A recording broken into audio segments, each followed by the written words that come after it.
नमस्कार, दुनियादारी की बातें लेकर हाजिर हूं मैं सर्वमित्रा। प्रियंका गांधी क्या कांग्रेस के लिए बाजी पलट सकती हैं? ये सवाल इसलिए कर रही हूं क्योंकि यूपी में कांग्रेस को नया जीवन देने में जुटी प्रियंका गांधी हर आए दिन कुछ ऐसा काम कर जाती हैं कि उनके विरोधी हक्का बक्का रह जाते हैं। जब तक बाकी नेता सोचते हैं कि किसी मुद्दे पर क्या करना है, तब तक तो प्रियंका गांधी कोई बड़ा कदम उठा चुकी होती हैं और इस तरह आगे बढ़ती हैं कि सरकार परेशान हो जाती है। जैसे लखीमपुर खीरी मामले में जब तक अखिलेश यादव या मायावती सोचते कि किस तरह योगी सरकार को किसानों को कुचलने के मसले पर घेरें, तब तक तो प्रियंका गांधी आधी रात को ही निकल पड़ी थी। जब आगरा में अरुण वाल्मीकि की मौत पर योगी सरकार और यूपी पुलिस पर सवाल उठाए जा रहे थे, तब तक प्रियंका गांधी खुद वाल्मीकि परिवार से मिलने निकल गईं और उस परिवार से मिलकर न केवल उनका दुख बांटा बल्कि आर्थिक सहायता का ऐलान भी किया। कभी प्रियंका गांधी किसी घायल बच्ची की मरहम पट्टी करती नजर आती हैं, कभी धान के खेत में महिलाओं के हाथ से खाना खाती दिखती हैं। अब कांग्रेस और गांधी परिवार के विरोधी इसे चाहे चुनाव जीतने के हथकंडे बताएं या नौटंकी का इल्जाम लगाएं या ये सवाल पूछें कि अगर जनता की इतनी ही चिंता थी तो ये लोग पहले कहाँ थे। ऐसे सवाल उठाने वाले हमेशा ही मिलते रहेंगे, लेकिन सच तो ये है कि इस वक्त यूपी में पीड़ितों तक प्रियंका गांधी ही सबसे पहले पहुंचती दिख रही हैं। अब ये जनता के ऊपर है कि वो प्रियंका गांधी को कितना स्वीकार करती है, उनकी मदद और सहानुभूति को नौटंकी मानती है या और कुछ। चुनाव आने पर जनता अपना जवाब दे ही देगी। वैसे इन सवालों का एक जवाब ये भी हो सकता है कि अगर अब तक कांग्रेस जनता के बीच नहीं पहुंच रही थी तो इसका ये मतलब तो नहीं है कि आगे भी नहीं पहुंच सकती। अगर कांग्रेस अब भी अपने तरीके में बदलाव ला रही है तो उसका अच्छा या बुरा जो भी परिणाम हो वो कांग्रेस को ही उठाना पड़ेगा। और सवाल उठाने वालों को जरा अपने गिरेबाबे भी झांक कर देखना चाहिए कि वो खुद पीड़ित जनता तक पहुंचने के लिए क्या कर रहे हैं। देश में अब ये बात किसी से छिपी नहीं है कि किसानों की भलाई का दावा करने वाली सरकार खुद किस तरह किसानों को इग्नोर कर रही है। पिछले 11 महीने से किसान आंदोलन कर रहे हैं और सरकार के पास किसानों से बात करने की फुर्सत ही नहीं है। यूपी में पहले किसान गाड़ी से कुचले गए, अब खाद के लिए लाइन में खड़े खड़े मर रहे हैं या कर्ज के बोझ तले मर रहे हैं। किसानों की हालत देखकर ऐसा लगता है मानो सरकार किसानों को इंसान ही नहीं समझती, इसलिए उनके साथ न इज्जत का व्यवहार हो रहा है न बराबरी का। ऐसे हालात में कम से कम कांग्रेस किसानों की बात कर रही है। कांग्रेस न राज्य में और न केंद्र में सत्ता में है, लेकिन फिर भी अगर किसानों के लिए आवाज उठाने से देश का ध्यान किसानों की ओर जाता है तो राजनीति के जरिए लोक कल्याण का मकसद तो पूरा होता ही है। वैसे आजकल अधिकतर नेताओं के लिए राजनीति जो है वो सत्ता, पैसे और पावर हासिल करने का जरिया बस है। लोक कल्याण यानी जनता की भलाई की बातें केवल चुनाव लड़ने और शपथ ग्रहण करने तक ही सुनाई पड़ती हैं। उसके बाद तो जनता का दर्द सुनने का मौका भी सत्ताधारियों के पास नहीं होता।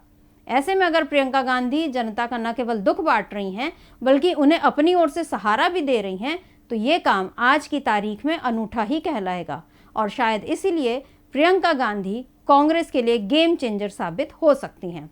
विरोधियों की परवाह न करते हुए प्रियंका गांधी अपने मिशन में लगी हुई हैं और ये मिशन है कांग्रेस को यूपी में फिर से खड़ा करने का।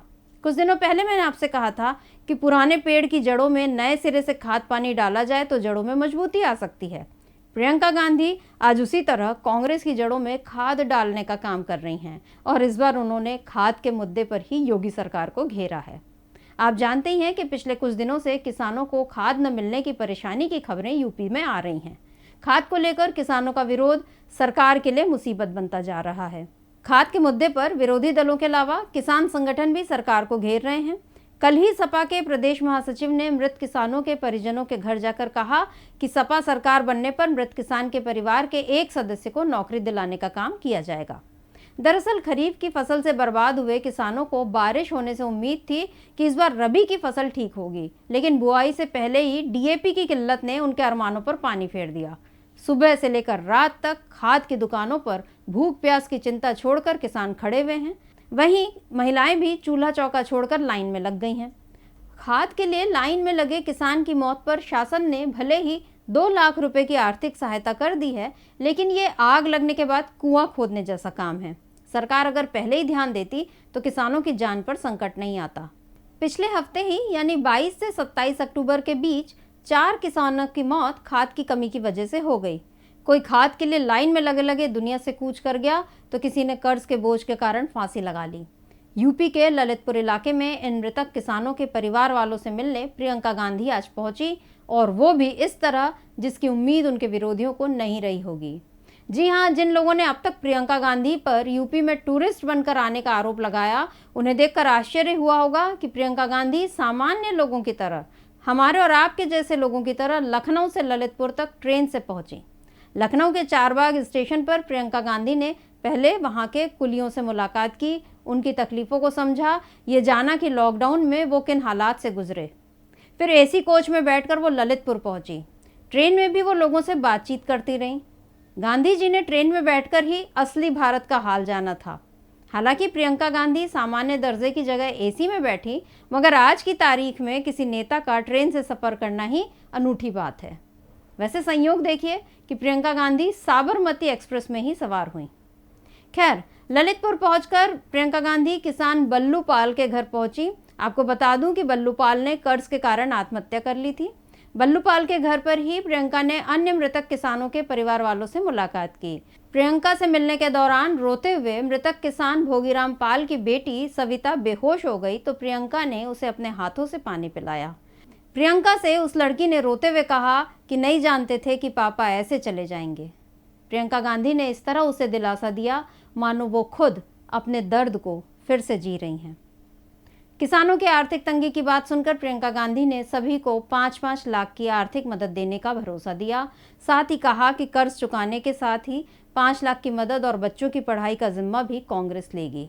इससे पहले लखीमपुर मामले में भी पीड़ित 4 किसानों के परिवारों को छत्तीसगढ़ और पंजाब की कांग्रेस सरकार ने 50-50 लाख की मदद दी थी। आगरा में भी प्रियंका गांधी ने आर्थिक मदद का ऐलान किया था। किसानों की हालत देखकर प्रियंका गांधी ने कहा कि अब बोरियों में खाद की कम मात्रा दी जा रही है, दाम बढ़ा दिए गए हैं। वे यानी किसान क्या करेंगे? उनके पास बहुत सारी समस्याएं हैं, लेकिन सरकार नहीं सुन रही है। वे यानी सरकार जानती हैं कि किसान महीनों से सड़क पर हैं, उन्हें वाहनों से कुचला जा रहा है। इससे पहले 23 अक्टूबर को भी प्रियंका गांधी ने सोशल मीडिया के जरिए किसानों का मुद्दा उठाया था और उस किसान का जिक्र किया था जिसने धान की खरीद न होने के कारण अपनी फसल में आग लगा दी थी। तो लखनऊ से लखीमपुर और लखीमपुर से अब ललितपुर तक प्रियंका गांधी हर बार नए अंदाज और नए तेवर के साथ योगी सरकार को घेर रही हैं। देखना दिलचस्प होगा कि बीजेपी क्या अब भी प्रियंका को टूरिस्ट की तरह देखती है या फिर मजबूत प्रतिद्वंदी की तरह उनका सामना करती है। तो आज के लिए बस इतना ही। देखते रहिए डीबी लाइव। नमस्कार।